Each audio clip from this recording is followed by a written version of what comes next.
விடியா ஆட்சிக்கு உங்கள் வீட்டு பில்லே சாட்சி என்பதற்கான டெமோ விளக்க கூட்டம், விளக்க நிகழ்ச்சி ஐடி விங் மாவட்ட நிர்வாகிகள் மூலமாக இந்த பகுதி நிர்வாகிகள் மூலம் வீடு வீடாக போய் அவங்க வீட்டு திண்ணையிலேயே உட்கார்ந்து விளக்கமாக தாய்மார்களிடத்திலே எடுத்து சொல்லுகிறோம்.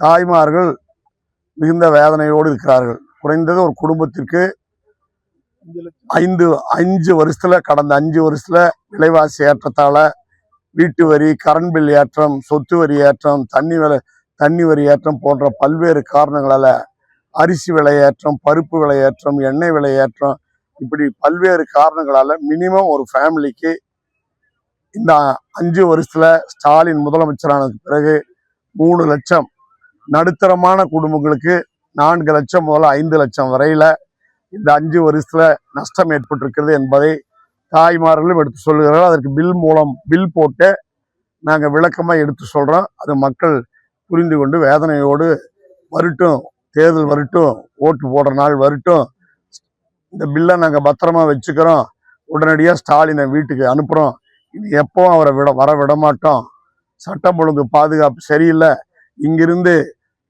டிபார்ட்மெண்ட் ஸ்டோருக்கு போய் ஒரு பொருள் வாங்கிட்டு வரனா கூட தனியாக ஒரு பெண் போக முடியாது, பக்கத்து வீட்டிலேருந்து 3-4 பெண்களை கூட்டிகிட்டு தான் போக வேண்டிய நிலைமை இருக்குது, சட்டம் ஒழுங்கு இப்படித்தான் இருக்குது, குடி தண்ணீரும் சரியா எடப்பாடியார் 1300 கோடி ரூபாய் செலவு செய்து குடிநீர் திட்டம் கொண்டு வந்தார், அதையும் முறையாக செயல்படுத்தாமல் தண்ணீரும் வாரத்துக்கு ஒரு நாள் தான் வருது, குப்பையை சரியா அள்ளுவதில்லை, குப்பை அல்லாமல் நாற்றம் அடித்து ஸ்கூல் குழந்தைகளுக்கெல்லாம் தொற்று நோய் வருகிறது, எங்கே பார்த்தாலும் கஞ்சா மற்றும் மெத்தபெட்டமைன் மற்றும் போதை வஸ்துக்கள், கள்ளச்சாராயம் இப்படி ஏகமாக நடமாடுகிறது, குழந்தைகளை வெளியே பள்ளிக்கூடம் அனுப்புறதுக்கே பயமா இருக்குதுன்னு தாய்மார்கள் சொல்றாங்க.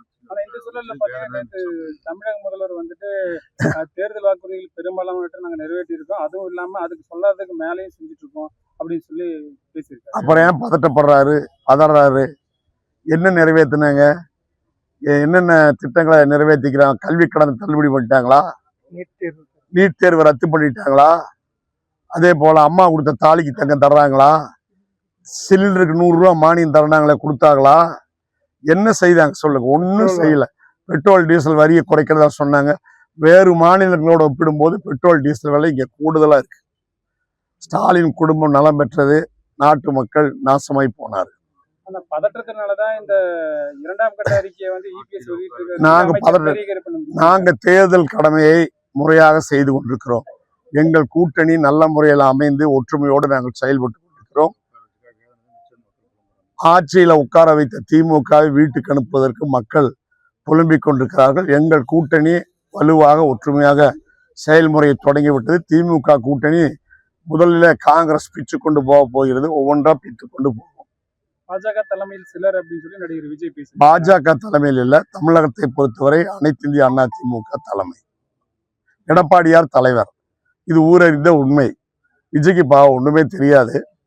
அவர் எங்க இருக்கிறாரு, எப்ப விழிக்கிறாரு, எப்ப தூங்குறாருங்கிறது யாருக்கும் தெரியாது. செய்தித்தாள் படிப்பதில்லை, டிவி பார்க்கறதில்ல, ஊடக நண்பர்களை நேரடியா தொடர்பு வைக்கிறது இல்லை. உங்க மாதிரி சகோதரர்கள்ட்ட பேசினா தானே விவரம் விளக்கம் தெரியும். அவர் பேசுறது 3-4 பேர் புஷி ருஷி ருஷி இந்த மாதிரி ஆளுகளோட பேசுறாரு. அதுக்கு தகுந்த ரிசல்ட் தான் கிடைக்கும். நாங்க வீதியில தெருவுல விடிய பகல் இரவெல்லாம் சுத்துற பாருங்க. 8 மணிக்கே இன்னைக்கு காலையில ஆரம்பிச்சிட்டோம். சென்னையில இருந்து நேற்று சாயங்காலம் காலையில் 8 மணிக்கு வந்து எம்எல்ஏ, நான் பகுதி செயலாளர், மாவட்ட இளைஞரணி செயலாளர், வட்ட செயலாளர் எல்லாம் சேர்ந்து காலையில் 8 மணிக்கு எங்க வேலையை தொடங்கிட்டோம். இந்த எக்ஸ்பிரஸ், எடப்பாடியார் எக்ஸ்பிரஸ் செயின்ட் ஜார்ஜ் கோட்டைக்கு போய் மே மாதம் எடப்பாடியார் முதலமைச்சராக பொறுப்பேற்பதை எந்த கொம்பாதி கொம்பனாலும், விஜய் அல்ல, எந்த கொம்பாதி கொம்பனாலும் தடுக்க முடியாது. எம்ஜிஆர் ஆட்சி, அம்மா ஆட்சி எடப்பாடியார் தலைமையில் அமைந்தே தீரும். 210 சீட்டு வெல்வோம், வெற்றி நிச்சயம். வெல்வதே லட்சியம், வெற்றியே நிச்சயம்.